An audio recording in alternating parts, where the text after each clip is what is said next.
Rača je mestskou časťou hlavného mesta Slovenska Bratislavy. Rozprestiera sa v malebnej krajine na rozhraní juhovýchodného úpätia Malých Karpát a Podunajskej nížiny na ploche 24 km štvorcových. Je preslávená predovšetkým svojimi bohatými vinohradníckymi tradíciami, siahajúcimi až do čias rímskych légií. V roku 1946 sa táto predtým samostatná obec známa pod názvom Račišdorf stala súčasťou Veľkej Bratislavy spolu s jej miestnymi časťami Východné a Krasňany. Dnes je počet obyvateľov Rače asi 21 000.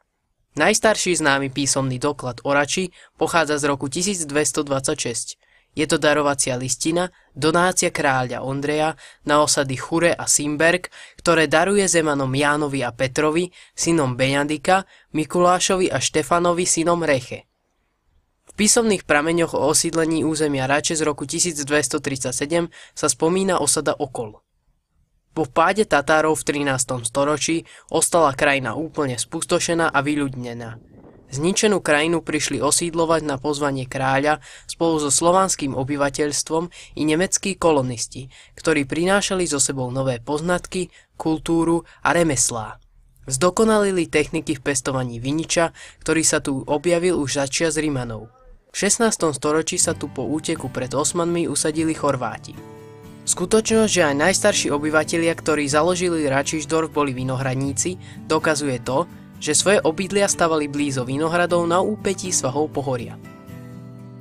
V stredoveku sa tu vytvorila cestná radová osada. Predpokladá sa, že jej územný rozsah sa pravdepodobne kryje s dnešnou Alstrovou ulicou medzi evanielickým kostolom a dnešným námestím Andreja Hlinku.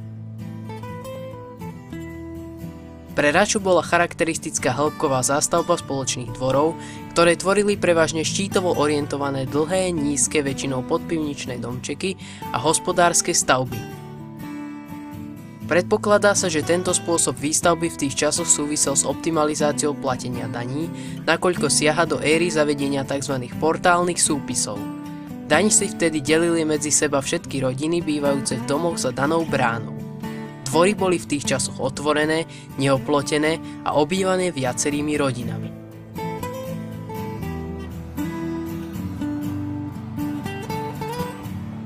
Vinohradníctvo ako základ obživy zaberalo väčšinu dňa, preto tu bola typická tradičná suchá strava vrátane obeda. Doma Račania len raňajkovali a večerali, ale aj vtedy sa preferovala skôr rýchla príprava jedál. Z polievok sa najčastejšie robili fazuľová alebo lúsková. Ako obľúbené pochutiny sa často piekli hlavne osúchy alebo buchty. Hlavne tu bolo, kde boli deti, tak tam bolo najviac len kysnuté cesto. Tak hovorím ti, buchty, osúchy, či na slano osúchy, či na sladko. Boli marhulové osúchy, či slívky, boli slívkové osúchy. Jahody, jahodové osúchy. Vieš, to bolo na sladko. A na slano boli len títo smetanové. Najväčšou pochuťkou skysnutého cesta boli však randlíkové osúchy a súkance. Počas tradičných udalostí v roku sa robili aj niektoré iné dobroty. Račianske hody sú známe rozvoniavajúcimi holými koláčmi a na račianskom vinobraní ani dnes nesmie chýbať račianska štrúdľa. Alebo príklad, keď sme zabíjali, tak sme pozalievali maso do masti, do takých hrncú, geletek a to sa potom vybralo a zemáky k tému a hneď bol obed.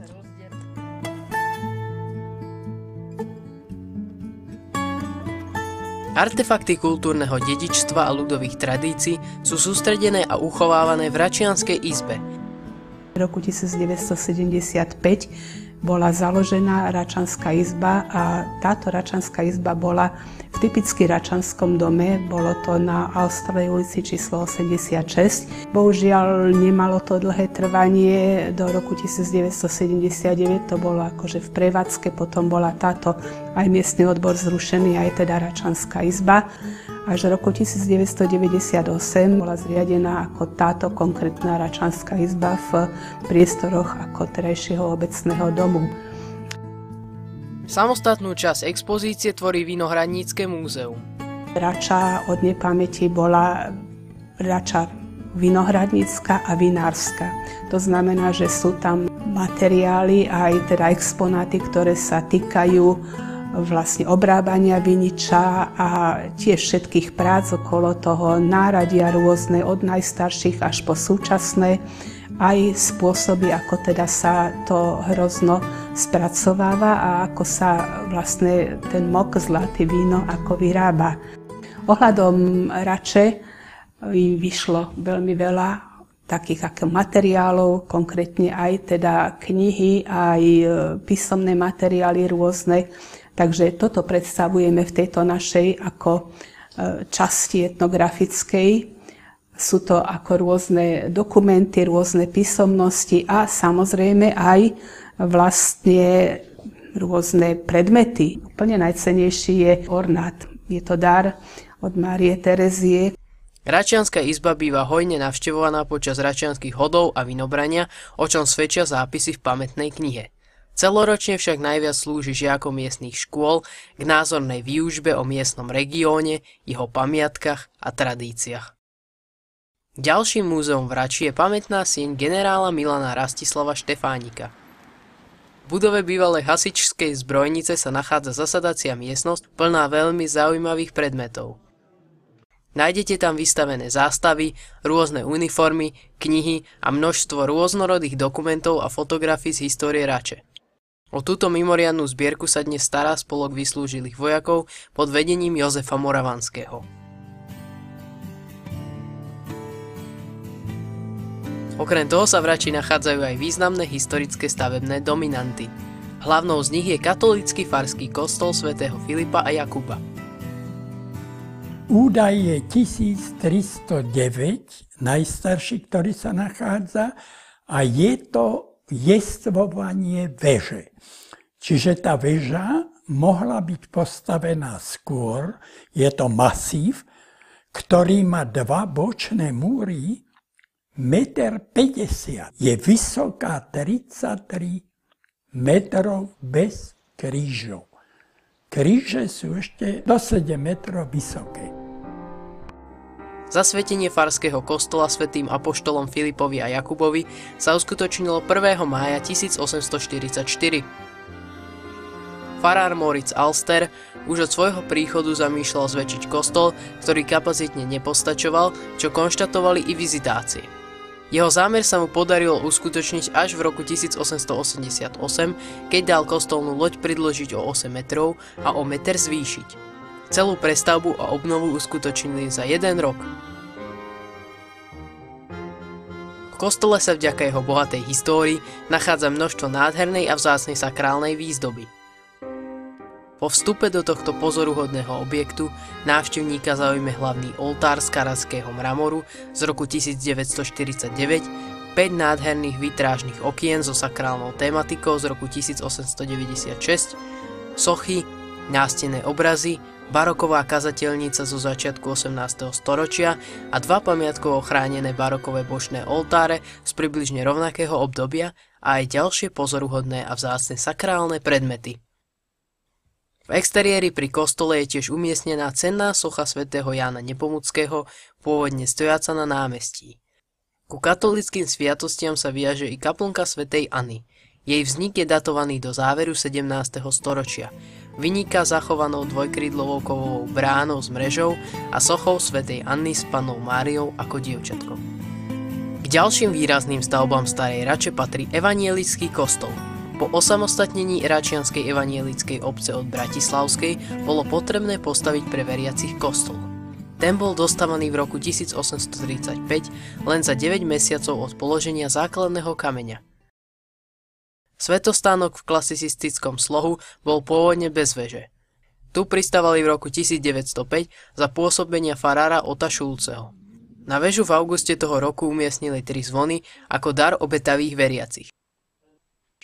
V interiéri sa nachádza dvojposchodový stĺpový rokokový oltár s kazateľnicou z druhej polovice 18. storočia a v roku 1851 bol do kostola dodaný orgán od Martina Čaška z Brezovej. Pred oltárom sa nachádza krstiteľnica z rovnakého obdobia. V historickom jadre sa nachádzajú aj pamiatky z čias zemepánov. Ich kúrie však zvlášť nevytrčajú, ale sú pokorne zaradené do uličného radu. Evanielickému kostolu je najbližšie barónsky dom, sídlo baróna Neveriho, pochádzajúci z druhej polovice 18. storočia. Veľký pálfiovský erb na streche budovy však naznačuje, že budova patrila pálfiovskému rodu. Podľa barónskeho domu, ktorý Račania nazývali Barónka, bola pomenovaná aj ulica vedúca popri ňom a priľahlé sídlisko postavené v 60. rokoch. Uprostred starej obce sa nachádza Zičiho kúria. V roku 1855 budovu odkúpili pre účely cirkevnej školy a potom slúžila na vzdelávanie celých 80 rokov. Celú severnú časť námestia Andreja Hlinku zaberá rozsiahla Koloničova kúria, pochádzajúca z 15. storočia.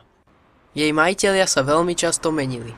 Dostávali ju s pozemkami od kráľa za zásluhy a verné služby. Do začiatku 20. storočia bola súčasťou kúrie aj Erdődiovská kaplnka, ktorá stála na mieste dnešného obecného domu, postaveného v roku 1937. Medzi významné skupiny obyvateľstva patrili už v počiatku histórie Rače Nemci. Pod vedením evanielického farára Desidera Alexiho založili v roku 1939 nemecké vinohradnícke družstvo.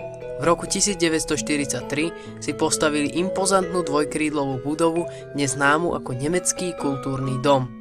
Budova slúžila ako stredisko miestnych vinohradníkov aj ako kultúrny dom nemeckej menšiny v Rači.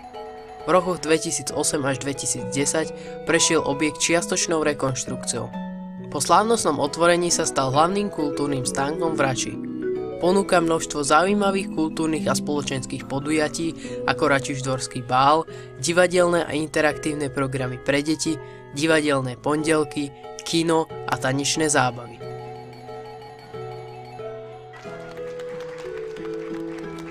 V priestoroch Červenej lisovne bývajú výstavy, vernisáže a prezentácie račianskych vinárov a vinohradníkov.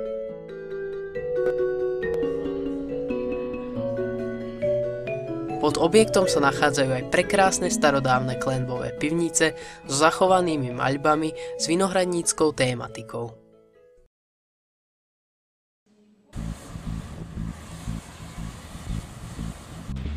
S príchodom konca 19. storočia a postupujúcou industrializáciou sa v obci vyskytli nové pracovné príležitosti súvisiace s vývojom tunajšej železnice. Prudký rozvoj železničnej dopravy a kritické preťaženie bratislavskej hlavnej stanice v tomto období viedli k výstavbe veľkej zriaďovacej stanice pri Bratislave na Východnom, známom aj pod názvom Rendes. Rozhodlo sa, že v rámci bratislavského železničného uzla sa oddelí osobná a nákladná doprava. Pod názvom Požovní Rendezvous bola stanica uvedená do prevádzky v roku 1893. V prvých rokoch tu bolo postavených niekoľko objektov ako dvojloďová rušňová remíza, pôvodne v polovičnej dĺžke, ďalej bola postavená aj dvojica vodárni i dielňa opravovne vozňov s prilahlým skladom depa, elektráreň a 2 domy personálnych kasární. V prvej polovice 20. rokov bola postavená budova personálnej kuchyne, trubkáreň a 2 dvojposchodové domy. Pre nedostatočný tlak vody postavili druhú vodáreň a vysokú väž, do ktorej bol zrejme prenesený vodojem zo staršej prístavby susednej vodárne. Starú krátku točňu depa v roku 1941 nahradili dlhšou a upravili aj zaústenie jestvujúcich kolejníc do točne. Po druhej svetovej vojne pokračovala kompletná prestavba zriaďovacej stanice, vrátane elektrifikácie, ktorá znamenala postupný zánik činnosti starého depa. Medzi tým tu vznikla menšia železničiarska osada. Najprv sa tu stavali len železničné objekty, no po viedenskej arbitráži nastal rozmach rezidentného bývania. Z Rendesu sa počas vojny stala obec železničiarskych rodín. Približne v 80. rokoch na Východnom prebehla výstavba niekoľko desiatok panelových domov, čím sa tak značne zvýšil počet jeho obyvateľov. Samozrejme, rozširovaním a kapacitou potreby vznikla vlastne táto štvrť zriaďovacie nádraží. Rendes sa to volalo po maďarsky, Rendezvous. Z objektov pôvodnej zriaďovacej stanice zostala zachovaná rušňová remíza, trubkáreň, vodáreň a budova bývalej kuchyne z počiatku 20. storočia. A tým, že sa všetky tieto budovy zachovali viac menej nezmenenom a neporušenom stave, bol to dobrý základ pre vytvorenie akéhosi skanzenu, alebo teda akéhosi dvora pre železničnú nostalgiu. Sídli v nej Múzejno-dokumentačné centrum železníc Slovenskej republiky s depozitárom. Takže môžu tu vidieť niekoľko rôznych párnych rušňov, z ktorých niektoré sú dokonca prevádzky schopné. Tým máme možnosť a dávame priestor ľuďom zoznámiť sa s tým, ako kedysi železnica fungovala, plus celé to dotvárajú rôzne zariadenia, rôzne ďalšie exponáty, ktoré nemajú charakter vozidiel. A je to napríklad kompletné vybavenie dielne na výrobu hrúr pre kotle párnych rušňov, ktoré sa nachádza v pamiatkovo chránenej budove, tzv. Trubkárni. A plus sú to rôzne expozície, či už expozícia zabezpečovacieho zariadenia, expozícia tráťového hospodárstva, alebo to je expozícia výstavby a udržovania železničných tratí, plus expozícia vodného hospodárstva na železnici a podobne. Okrem iného sa tu zachoval taký skanzen dopravy na koľajách. Rače je známa aj najstarším bratislavským sídliskom. Po nástupe socializmu vznikla potreba niekde ubytovať nových robotníkov z vidieka. Voľba padla okrem iného aj na Raču, ktorej nové sídliska priniesli zmenu spôsobu života, výrazný nárast obyvateľstva a integráciu s mestským sídelným komplexom. Rozprúdila sa hromadná bytová výstavba s jednotnou typovou zástavbou. Už v roku 1951 až 53 vyrástlo na pokraji Rače jedno z prvých bratislavských sídlisk Krásňany. Hovorilo sa tomu, že teda ako dočasná výstavba na 50 rokov, HBV, hromadná bytová výstavba, alebo HBŠ, skratenie, potom Plenková kolónia, pretože tam bývali mladé rodiny väčšinu a na balkónoch samé plienky.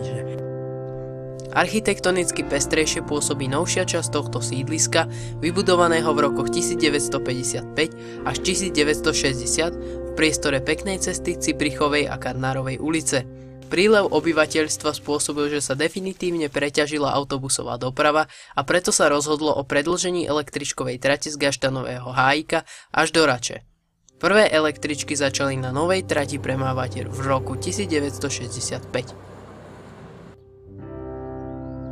Krásňany dodnes patria k najkrajším bratislavským sídliskám, a to aj vďaka rozsiahlym parkom a plochám zelene, ktoré sa nachádzajú vo vnútroblokoch sídliska. Pomerne nedávno tu bola vystavaná nová moderná dominanta. Na Peknej ceste vyrástol nový svätostánok, katedrála svätého Šebastiána.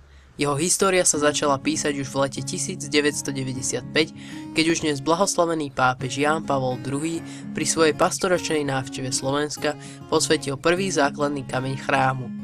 Ten sa však stratil, preto pri svojej návšteve v roku 2003 posvetil náhradný základný kameň, ktorý je pripevnený na stene pri vstupe do chrámu. Na jeho výstavbu prispeli veriaci dobrovoľnými zbierkami a darmi. Stavebný pozemok bol požehnaný v marci 2007, chrám bol skolaudovaný v lete 2009. V interiéri chrámu na stene presbytéria sa nachádza unikátna monumentálna mozaika od Marka Rupnika, ktorú prichádzajú obdivovať ľudia z celého sveta. 21 postav pre mozaiku vytvorili počas 3 mesiacov v rímskom ateliéri Centro Alety 15 umelci, laici, rehoľné sestry a 4 kňazi rôznych národností. Napriek všetkým zmenám, ktoré sa v Rači udiali, je stále najviac vychýrená práve vďaka vinohradníctvu a vinárstvu. Toto remeslo tvorí historicky najvýznamnejšiu oblasť hospodárskych a sociálnych dejín a dozvedáme sa o ňom už z obecnej kroniky, ktorú vystihuje záznam, odkedy je Rača Račou, odvtedy sú Račania vinohradníkmi. Podľa historikov sa vinič na území Rače pestoval už začias rímskych légií, avšak najstarší záznam o jej pestovaní na tomto území je listina bratislavskej kapituly s pečaťou z roku 1296. Račianski vinohradníci kvalitou svojej produkcie vysoko predčili aj chýrne malokarpatské centrá. O úctihodnej tradícii tunajšieho vinohradníctva svedčí aj udelenie dispozičného práva Máriou Teréziou, ktorým priznala červenému vínu pod názvom Račianska Frankovka štatút nápoja vhodného na cisársky stôl. To patrí k najznámejším červeným vínam, ktoré Raču preslavuje až podnes. Mária Terézia dostala Frankovku modrú do daru od račianskej delegácie pri príležitosti oslavy jej 50. narodenín. Na znak vďaky darovala panovníčka vtedajšiemu račianskému farárovi prekrásne bohoslužebné rúcho vyšívané zlatom, ornát. Hovorí sa, že vďaka račianskej Frankovke sa uzdravila a prijala si ju mať vždy vo svojich dvorných pivniciach. Pre Račanov to bola veľká podsta uznania ich najvlastnejšieho poslania práce vo viniciach. Viničný pník bol v popredí ich záujmu, starostlivosti a celoročnej lopoty. Dopestovať hrozno na kvalitné vínko vôbec nie je ľahká záležitosť. Vyžaduje si to veľkú pozornosť a starostlivosť o vinič, ktorá sa začína ešte uprostred zimy strihačkou. Práve tá má najväčší dopad na úrodu. Nemenej dôležité sú aj ďalšie činnosti, medzi ktoré patrí viazačka, zelené roboty i ošetrenie viniča chemickými postrekmi pred chorobami. Dôležité je aj plečkovanie, mulčovanie a snímanie výhonkov letorastov prevyšujúcich vinič.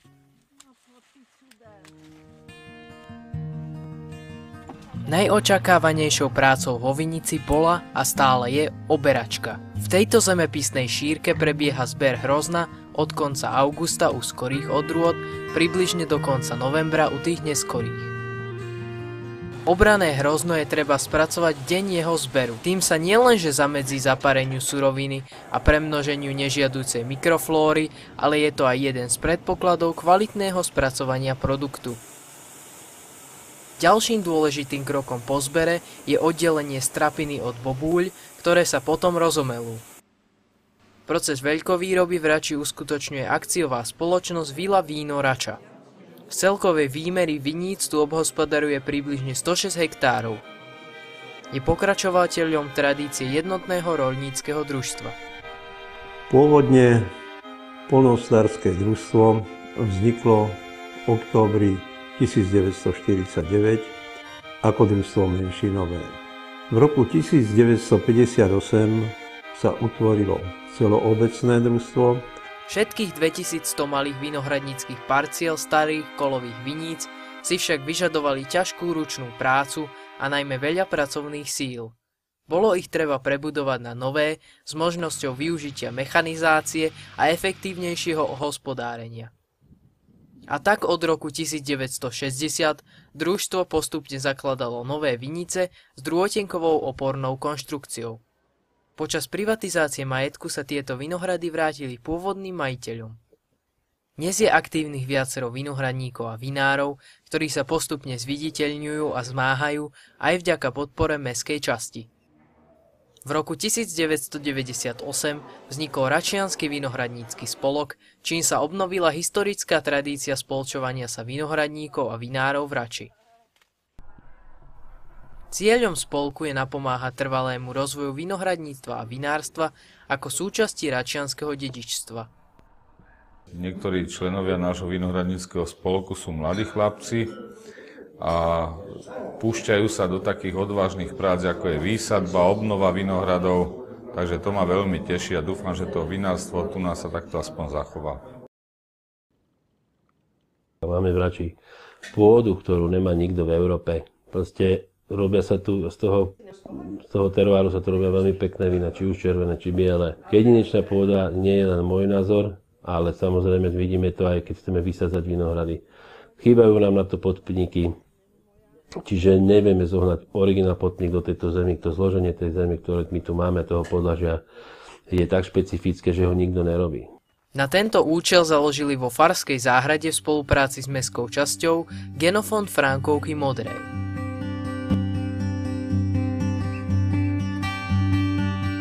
Vinica v roku 2012 priniesla svoju prvú úrodu.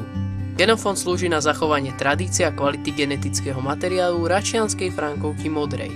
Má dopestovať najkvalitnejšie štepy tejto odrody pre možnosť rozšírenia vinohradov račianskych vinohradníkov. Frankovka z genofondu je veľmi vzácna. Používa sa na liturgické účely a časť jej úrody sa plní do reprezentačných fliaš pre vzácne návštevy a tiež ako dar pre víťazov súťaží organizovaných mestskou časťou. Je známa pod názvom Starostovská Frankovka Modrá. Račianski vinári a vinohradníci majú od roku 2014 možnosť ponúkať svoje skvelé vína v dobovej pivničke Račianskej vinotéky, ktorá sa nachádza v Kúrii na námestí Andreja Hlinku. V nike pivničky dominuje socha svätého Urbana, patróna vinohradníkov, požehnaná blahoslaveným pápežom Jánom Pavlom II. Máme také smelé plány aj do budúcnosti, že robiť každý mesiac nejakú akciu alebo podobné veci pre Račanov, aby sa naozaj v Rači nemuseli niekde ľudia zháňať po nejakom víne, že není tu račianské víno, sú tu pezinské a neviem aké. Takže to by som bol rád, keby to takto pokračovalo v tejto tradícii, že by sa tá račianská tradícia tých viech a ponuky tých vín zachovalo.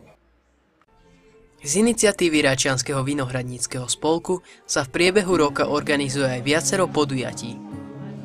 Posledný májový víkend Červenej lisovní Nemeckého kultúrneho domu býva Račiansky festival Frankovky Modrej. Koná sa počas sviatku svätého Urbana, patróna vinohradníkov. Cieľom podujatia je oživenie bohatých vinohradníckych a vinárskych tradícií regiónu. V oberačkovom období sa koná Deň vo vinohrade.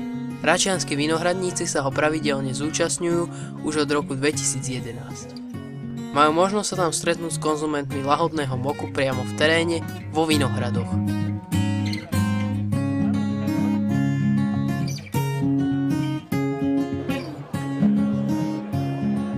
Tradičné novembrové svetomartínske požehnanie mladému vínu je podujatím, na ktoré sa každoročne tešia všetci vinohradníci, vinári i priatelia mladého vína. Po zaujímavom programe nasleduje vyhodnotenie vinohradníckeho roku a požehnanie mladému vínu.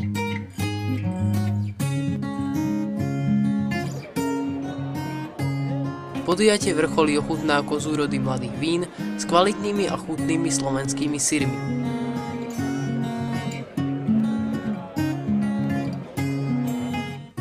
Deň otvorených pivníc Malokarpatskej vínej cesty umožňuje prežiť príbeh vína a objaviť život vo vinných pivniciach. Býva dvakrát do roka. Prvý raz v máji, druhý raz po oberačke v novembri. Vtedy môžu milovníci vína ochutnať víno priamo zo sudov vyše 100 pivníc Malokarpatského regiónu od Devína cez Raču, Svätý Jur, Pezinok a Modru až po Trnavu. Počas dní otvorených pivníc je okrem domácich pivníc prístupnená aj reprezentačná pivnica v obecnom dome. Návštevníci majú k dispozícii mapu všetkých pivníc, degustačný pohár a vinársky pas, do ktorého môžu zbierať pečiatky z navštívnených pivníc a zaradiť sa do žrebovania o ceny. Spolupráca všetkých, ktorým na vinohradníctve v Rači záleží, je kľúčovým prvkom k budúcemu úspechu. V Rači pôsobia množstvo spolkov, záujmových združení a klubov, ktoré prispievajú k zachovaniu a rozvoju miestnych tradícií. Občianske združenie Art Villa Rača predstavuje originálne zoskupenie račianskych umelcov. Vzniklo v roku 2012. Rača tam ma oslovovala svojím exteriérom a ma zaujímalo, akí umelci tu žijú. To bolo taký prvý podnet, keď sme objavili túto lisovňu. Združenie začalo so 7 členmi. Najvýznamnejším a najaktívnejším členom patrí pán Vojtech Polakovič a Peter Hargaš, ktorý je predsedom spolku. Vojtech Polakovič sa narodil v Rači, kde žije, pracuje a tvorí aj v súčasnosti. Rača mu prirástla k srdcu, poznať to je aj na jeho výnimočnej tvorbe. Namaloval desiatky pozoruhodných obrazov, kde prevládala inšpirácia jeho rodiskom. Za mladí som doma pomáhal rodičom vo vinohradoch na poli a tak to nejako vo mne zostalo a tým, že ma bavilo malovanie stále, tak nejako som tie zážitky a pocity z detstva potom prenášal aj do tej mojej práci, do obrazov. A v súčasnosti sa snažím vytvárať takú kroniku tohoto regiónu, hlavne Rači samozrejme, formou obrazu. S väčšinou Máriu Teréziu a významného račianskeho rodolюба Mórica Alstera v zlatom ornáte životnej veľkosti. Obrazy sú umiestnené na obdiv verejnosti v sále Nemeckého kultúrneho domu.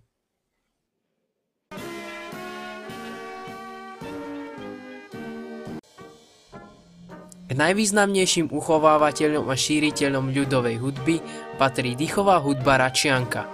Vznikla v roku 1968 na troskách pôvodných dýchových hudieb, hasičskej, dýchovky vyslúžilých vojakov a družstevnej. Majú široký repertoár od klasickej polky valčíkov, skladieb na cirkevné i občianske slávnostné príležitosti a kultúrne podujatia až po moderné orchestrálne skladby. K hudbe patrí aj dobrý spev. Seniori z klubu dôchodcov si založili v rámci záujmovej činnosti spevácky súbor, ktorý si nazvali Senior Račan. Repertoár máme pomerne široký. Spievame piesne z celého Slovenska a skoro zo všetkých kútov Slovenska. Spevokol nie len, že obveseluje ľudí na rôznych podujatiach a vernisážach, ale aj vynikajúcim liekom pre samotných spevákov. Spev to je duševná pohoda, každá pesnička pohľadí dušu a prináša také vnútorné uspokojenie. Nemenej známa je aj paličkovaná čipka. Vo farbách slnka a zeme predstavuje malé uzlíčky posplietané do tvarov hrozna, listov vinej révy, džbánu a všetkého, čo súvisí s pestovaním hrozna, výroby a konzumácie vína. Klub paličkovanej čipky sa stretáva každú stredu už neuveriteľných 40 rokov. Ostatných 15 rokov sa im stála domovom Rača. Počas každého stretnutia si vymieňajú nápady, skúsenosti a organizujú podujatia na zviditeľnenie a uchovávanie tohto nevšedného umenia. Okrem prekrásneho umenia miestnych spolkov a vína sa môžu domáci obyvatelia i turisti zúčastňovať na podujatiach rôzneho zamerania. V januári sa začína celkom veľkoryso. Najprestížnejším podujatiam mestskej časti patrí chýrečný Račišdorský bál. Charakterizujú ho reprezentačné priestory nemeckého kultúrneho domu, noblesa a nevšedná atmosféra.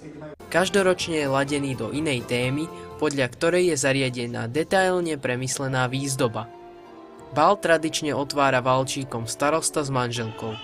Nechýba pútavý program obsahujúci vážnu hudbu alebo aj profesionálnych tanečníkov. Zaujímaví hostia vytvárajú ideálne prostredie na kvalitnú a dobrú zábavu.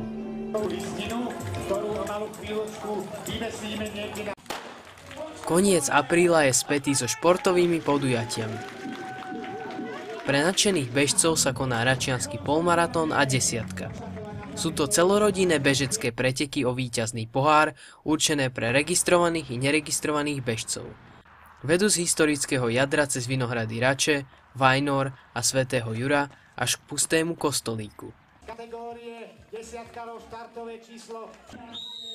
Súťaží sa aj v detských kategóriách s traťami do 200 metrov.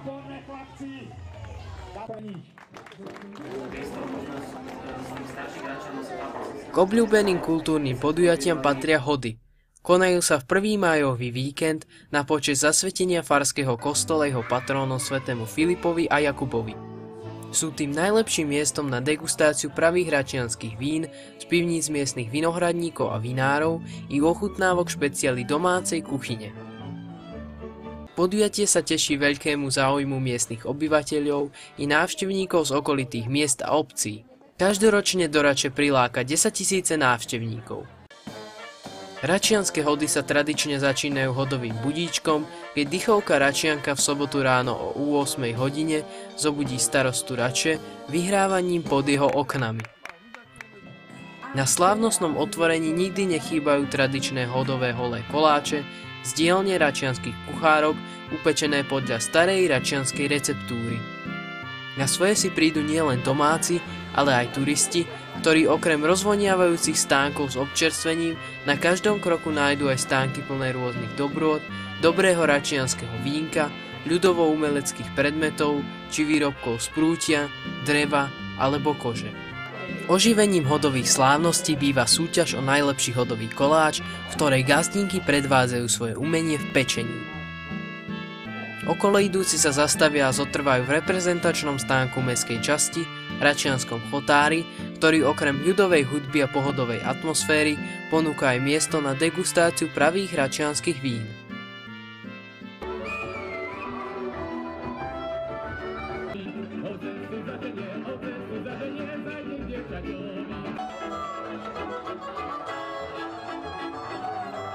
Podujatie zaujme návštevníkov svojim bohatým kultúrnym programom, zaujímavými hudobnými vystúpeniami či výstavami.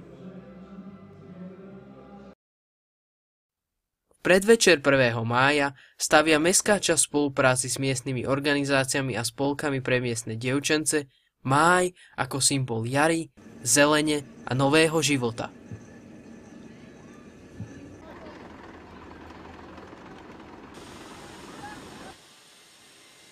V lete sa kultúrno-spoločenské podujatia rozbiehajú naplno. V priestoroch rušňového depa Bratislava Východ sa uprostred júna uskutočňuje celoslovenský zraz historických železničných vozidiel. Je to jedinečná prehliadka prevádzky schopných parných rušňov, historických motorových rušňov, vozňov a ďalších atraktívnych železničných vozidiel a iných zaujímavostí.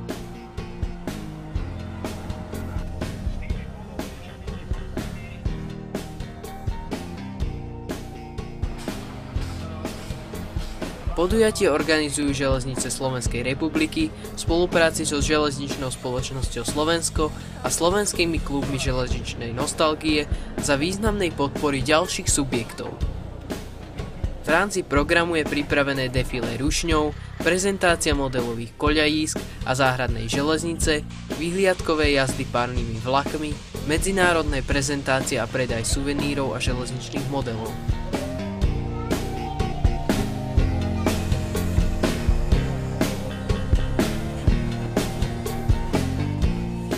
Pre návštevníkov bývajú pripravené jazdy na stanovišti párneho alebo motorového rušňa a jazdy na motorovej drezine. Ako doplnkový program býva zaradený koncert, prezentácia historických strojov a premietanie filmov so železničnou tématikou.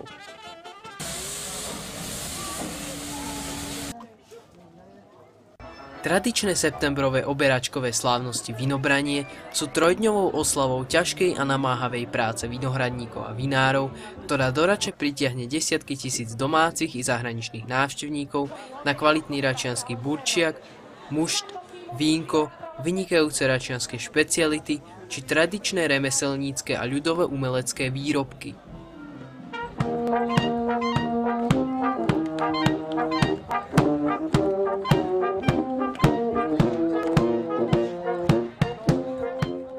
Po sprievode za účasti tunajších spolkov každý rok slávnostne odovzdávajú starostovi račianski vinohradníci a vinári na pódiu oberačkový veniec na znak úcty a vďaky za úrodu bohovi vína Bacchusovi. Tento obrad oficiálne otvára trojdňovú slávnosť Vinobrania, ktorá patrí k najvyhľadávanejším podujatiam v Rači.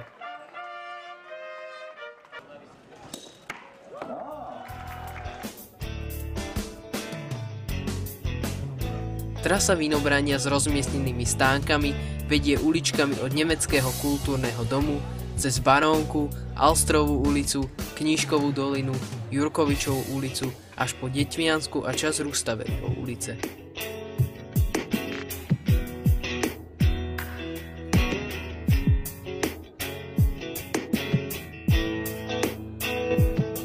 Mestská časť sa spolu s miestnymi spolkami a organizáciami prezentuje na Vinobraní v stane nazvanom Račiansky chotár, kde si návštevníci môžu pochutiť na tradičných račianskych špecialitách, degustovať kvalitné račianske vínka či oddychnúť si pri ľudovej hudbe.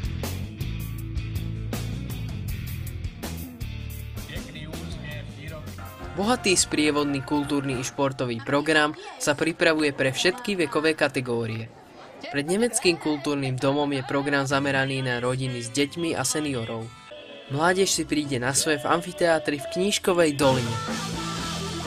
Vinobranie veľmi dobre poznám, od malička som sem chodieval som sem aj so svojimi spolužiakmi, aj potom sme tu mávali stretávky a asi pred 3 rokmi ma oslovili aj ľudia z miestneho úradu, že teda keď som Račan pôvodom, že či by som neodmoderoval v amfiteátri aj račianske Vinobranie, tak pre mňa je to veľká česť, pretože to bol vždy vrchol račianskeho vínobrania našej partie, že najprv sme sa dobre najedli dolu a vychutnali si tie vínka a burčieky a potom sme zakotvili až do večera v amfiteátri. No.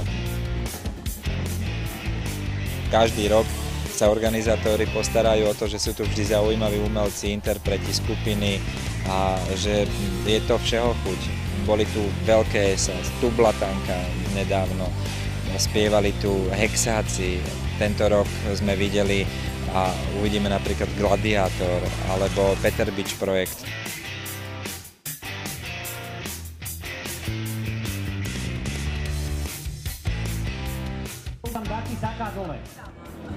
Pre návštevníkov býva pripravené množstvo zaujímavých sprievodných podujatí. Veľmi populárna je súťaž o najlepší burčiak, aj ukážky lisovania hrozna, spojené s ochutnávkou muštu pred nemeckým kultúrnym domom, ktoré mestská časť organizuje v spolupráci s Račianskym vinohradníckym spolkom.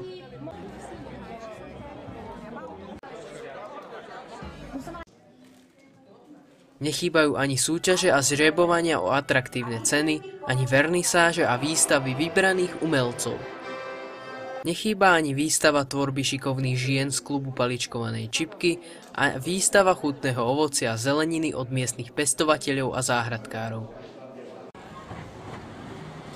Kolotoče, neodmysliteľná súčasť vinobrania, sú umiestnené v Knížkovej doline pri kúpalisku. Počas jesene sa v Rači hostia medzinárodné majstrovstvá mladých stolných tenistov do 15 rokov, Slova Cadet Open, ktoré sa tradične uskutočňujú v stolnotenisovej hale na Černobského.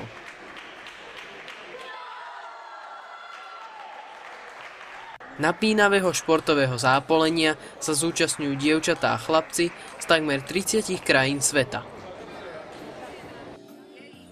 Predvianočnú atmosféru a ideálny priestor pre stretnutia rodín s priateľmi a známymi prinášajú do Rači vianočné trhy.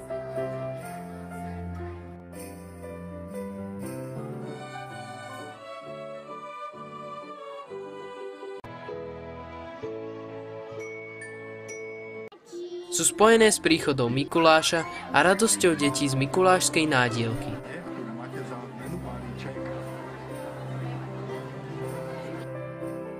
Bohatá ponuka láka návštevníkov do stánkov so všelijakými vianočnými dekoráciami či hračkami, kde si návštevníci môžu nájsť skutočne všetko, čo súvisí s Vianocami. Prekrásnu a pohodovú vianočnú atmosféru dotvára rozprávkovo vysvietený nemecký kultúrny dom a bohatý program.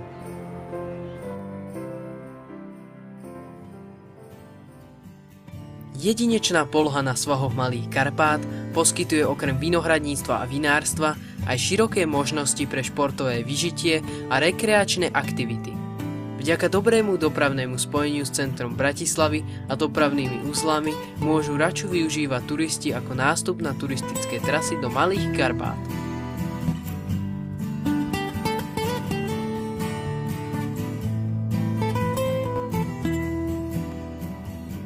Východiskové body sú s nástupom na peknú cestu, areál pod horárňou, v Knížkovej doline pri amfiteátri a na Popolnej ulici pri hostinci U Zajacov. Biely kríž, nachádzajúci sa v Malých Karpatoch, predstavuje križovatku turistických chodníkov a patrí k známym orientačným bodom pre horských cyklistov a turistov. Je obľúbeným miestom na oddych a výlety. Horúce leto volá na kúpaliska do Krasňa na Rače a milovníkom iných športov sú k dispozícii rôzne športoviská ako futbalový štadión, bikrosový areál, tenisové kurty, ihrisko pre pozemný hokej a krytá stolnotenisová hala.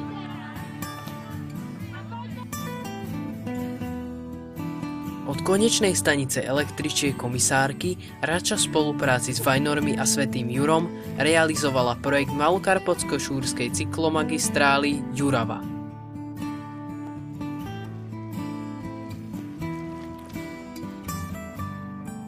Na oddych, trávenie voľného času a stretnutia s rodinou a blízkymi začala slúžiť dlhé roky zanedbávaná obecná záhrada. Rozprestiera sa na ploche približne 20 árov, nachádzajúca átriu obecného domu. S jej revitalizáciou sa začalo v roku 2011 v spolupráci s dobrovoľníkmi z Račianskeho spolku. Vďaka rôznym komunitám i činnosti mestskej časti sa postupne darí skrášľovať ulice a verejné priestranstvá v Rači. Stará Rača, pôvodná obec, sa zmenila na mestskú časť. No je to už jedno veľké mestské sídlisko. Predtým Rača od tých historických počítame, že teda bola to veľká obec, mala povedzme okolo tých 3000. A keď sa pripájala k Bratislava, mala skoro 6 000 obyvateľov. No dneska je 20 000. Ale naozaj Rača stojí za to, aby sa o nej nielen hovorilo, ale predovšetkým, aby sme našli my Račania dostatok síl na to, aby sme si vedeli to naše mestečko, obec alebo obec mestečko udržať v takej vzájomnej symbióze. Vy, ktorí ste v Rači neboli, tak sa príďte pozrieť, pretože je to jedna z najkrajších mestských častí v Bratislave a pre tých, ktorí majú Raču radi, pretože tu bývajú, tak ju zveľaďujte a zachovajte ju aj ďalším generáciám, lebo sa teším, keď som so svojimi deťmi, keď budú väčšie a so svojimi vnúčatami budem chodiť a poviem, že tu váš tatko vyrastal a tu máme korene a myslím, že budú aj oni radi, že môžu navštíviť taký krásny kus Bratislavy. Toto veľké historické, kultúrne a spoločenské bohatstvo ju činí vyhľadávanou mestskou časťou a zostáva tak miestom, kde sa oplatí žiť.